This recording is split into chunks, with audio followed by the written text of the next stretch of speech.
Pakita ko po sa inyo mga inaanak. Dito po ako kumanan. Ayan o. Hindi ko alam kung nandito pa sila ngayon eh. Yan. Dito. Tapos paglabas ko lang, dito sila naka-pistol lagi. Ngayon wala na. Wala sila dito. Ay, ayun o. Ayun o. May cellphone. Sa gilid. Ayun mga inaanak ko. Ayun o. Balikan natin ah. Balikan natin mga inaanak. Kaya pala wala doon sa ano. Kaya pala wala doon sa pisto kasi nandun sa kaya pala wala sila sa pisto.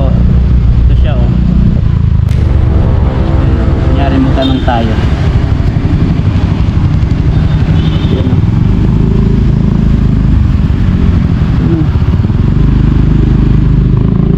Naka-glass. Yun na yun. Yun na yun oh. Ito yung motor niya oh. Yan ang motor niya oh. Diba? Grabe mga inaanak eh no. Yun na yun, naka-glass siya eh. Kaya pala wala ka dyan sa pisto mo. Nandiyan ka pala sa gilid. Shoutout sa'yo sir ah. Hindi yata ako nakilala na sir eh. Anak, padaanan niyo po. Ayan po. Sir, anong ginagawa niyo po dyan sir? Sir, busy si sir eh. Kaya magpa-restore po eh. Kaya pala wala ka pala sa pisto mo. Nandiyan ka pala sa gilid eh. Galing nang binabantayan mo sir ano. Wala po sir, pasensya na po sir. Nakita po kita. Eh, sabi nga nila po sir, panahon lang po yan sir. Darating din po yung time na para sa'yo.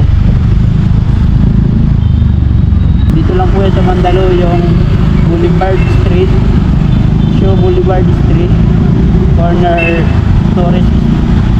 Torres Street. Pagod po sa inyo sir, pasensya na po. Nakita po kita. Kumusta lang po kita, eh busy ka naman. Kaya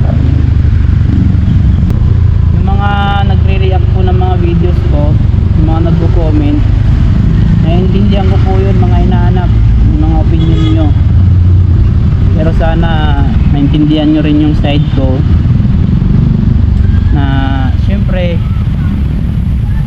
nagpaliwanag po ko sa kanya na ako lang yung nagtatrabaho sir, ako lang po yung nagtatrabaho sa amin. May ginagatas pa po ako. Nagbabayad pa po ako ng bahay. Nagbabayad po ako ng tubig, ilaw. Lahat po sa akin. Halos wala po matira sa sahod ko. Yung ibabayad ko sa ticket, kung ibili ko na lang ng pagkain sa pang araw-araw. Laking bagay na yun para sa amin. Pero hindi talaga ako pinagbigyan ni sir. Sobrang sakit nun mga inaanak. Ginawa niya pa akong bobo. Huwag mo nang gawing bobo yung sarili mo. Ginawa niya pa akong tanga. Ginagawa mo ng tanga sarili mo eh. Paano siya magsalita?